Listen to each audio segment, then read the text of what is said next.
మీరు జీవితంలో ఎన్ని ఉన్నా వ్యక్తిగత జీవితాన్ని, వృత్తి జీవితాన్ని బ్యాలెన్స్ చేయడం చాలా అవసరం. వీటి రెండింటినీ బ్యాలెన్స్ చేస్తే కుటుంబ జీవితం హ్యాపీ. ఉదాహరణకి బ్యాలెన్స్ అనేది మన లైఫ్లోనే కాదు, విశ్వాంతరాలలో సైంటిఫిక్గా ఎలా తీసుకున్నా బ్యాలెన్స్ అనేటటువంటి ఫార్ములా ఎక్కడా అప్లికబులే.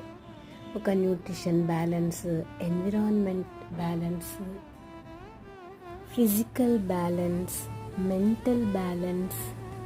అంతెందుకండి, మనం నడవాలన్నా 2 కాళ్ళు సమంగా బ్యాలెన్స్ ఉండాల్సిందే. కాబట్టి వ్యక్తిగతమైన మన జీవితము, వృత్తిపరమైన జీవితం రెండింటిని సమతుల్యం చేయాల్సిన అవసరం చాలా ఉంది. అప్పుడే నిజమైన స్ట్రెస్ ఫ్రీ లైఫ్ని ఎంజాయ్ చేయగలరు. I'm J Sulatharaju, I'm your family well wisher.